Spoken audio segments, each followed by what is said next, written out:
Je crois qu'on a déjà Ophélie qui a envie de réagir. Bonjour Ophélie. Bonjour. Merci d'être avec nous. Merci à vous. Merci. Alors vous avez envie de comprendre la sexualité d'un partenaire, hein, je crois, qui était très actif sexuellement, c'est ça ? Oui, très demandeur. Ça pouvait aller, on est arrivé jusqu'à 6 fois, on va dire, en 24 heures. C'était quand même, je dirais, un très bon amant, hein, c'est pas le problème, mais avec des rapports assez longs, mais toujours très demandeur. Et quand j'étais pas là, si on avait fait l'amour le matin, je rentrais que le soir. Lui, il travaillait pas, il avait pas de travail, mais dans la journée, après, il était capable de se masturber 3 fois s'il fallait, parce que voilà, il avait ce besoin-là. Il avait des relations par internet, ou pareil, c'était avec des demoiselles où il était capable d'envoyer des photos de lui tout nu, machin, ceci, cela. Enfin voilà, il avait Alors ça c'est encore autre chose, hein. Ouais. Une pulsion sexuelle très forte jusqu'à se masturber plusieurs fois par jour. Et s'exhiber nu, c'est deux. Enfin, je dirais que c'est deux choses qui sont pas tout à fait du même ressort. Hein. Non, ça parle pas de la même chose. Qu'est-ce que vous en avez pensé, vous ? Vous avez compris quoi de son besoin comme ça, tout le temps, de faire l'amour, par exemple ? Justement, j'ai rien compris. Parce que il était même capable d'aller elle voir. compte sur vous, Jean-Benoît. Voilà, tout à fait. C'est Oui. là, j'attends de vos lumières. Ah oui. Et c'était quoi son histoire à ce garçon ?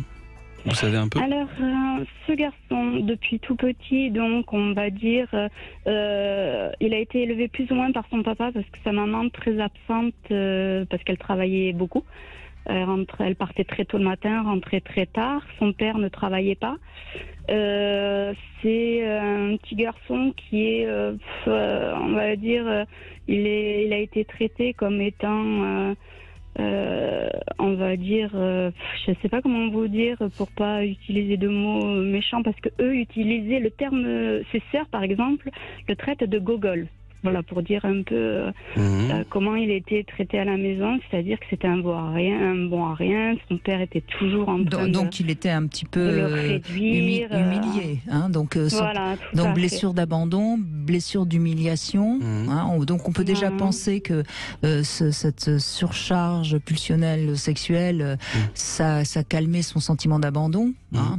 Quand il vous fait l'amour, il se sent moins abandonné, mais il est à peine fini que de toute façon il est à nouveau avec ce sentiment d'abandon, donc il faut recommencer. En gros, enfin je sais pas, hein, Jean-Benoît, j'essaye de donner des réponses à Ophélie. C'est une manière de tester le lien tout le temps, en fait. Je vous avouerai qu'effectivement, il avait toujours ce besoin d'aller, quand il avait même ses petites, ces autres femmes au téléphone. Enfin, c'était que des relations platoniques par internet, mais il avait ce besoin-là qu'on lui dise justement qu'on l'aimait. Voilà. C'était en permanence, voilà. Ce besoin et donc une mère pas présente du tout, donc on recherche la mère à travers toutes les femmes, hein, c'est aussi assez classique.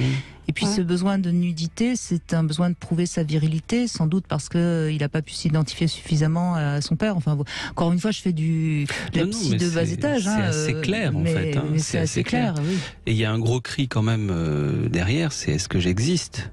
Rassure-moi, est-ce que j'existe ? Est-ce que je suis bien là ? Est-ce que tu me vois ? Et est-ce que je me vois dans tes yeux ?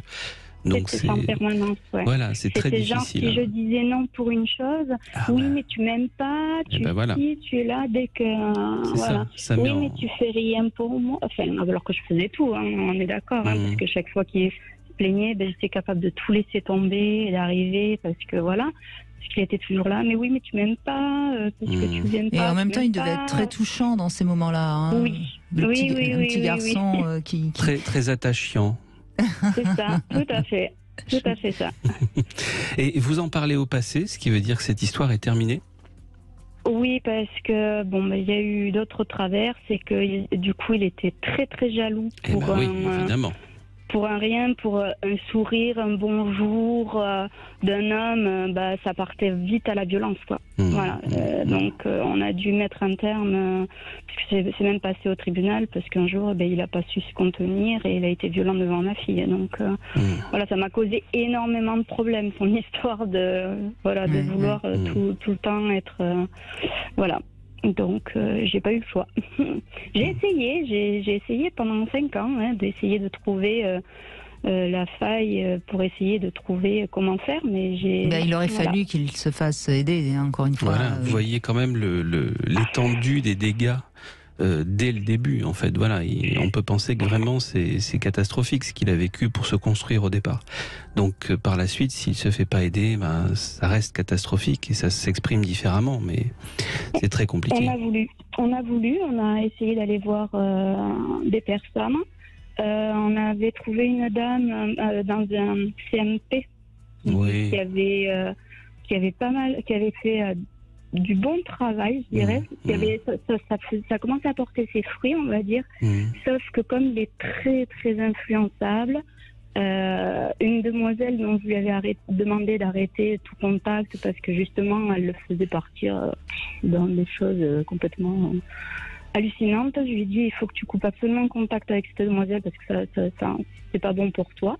Donc cette demoiselle a fini par revenir et remettre redébarquer. Donc on va dire que pendant 9 mois, il allait bien. Et cette demoiselle est revenue dans sa vie et elle a tout refoutu en l'air. Et du coup, il a dit, oui, mais non, j'ai pas de problème, c'est toi qui as un problème. Alors classique. Que tous les thérapeutes qu'on allait voir me disaient, mais nous, on veut voir monsieur, vous avez aucun problème. Voilà, j'allais vous dire, vous dites on, mais c'était lui simplement ou c'était le couple qui allait voir un thérapeute ? Eh bien, au début, j'estime qu'on est à 50-50, donc je pouvais commettre des erreurs. Mais bon, moi, j'avais déjà vu pas mal de thérapeutes pour essayer de soigner mes blessures que j'avais déjà moi aussi vécues auparavant. Donc, on avait estimé que j'allais bien, donc très bien. Et puis, quand on a voulu y aller en couple, on m'a dit, mais on veut voir que monsieur. Mais quand ils ont voulu voir que monsieur voulait absolument que je sois là. Et à chaque fois, plus ou moins pendant les choses, il essayait de rebalancer les choses de façon à dire non, mais c'est elle qui a un problème, pas moi. Et oui, c'est classique aussi. Oui.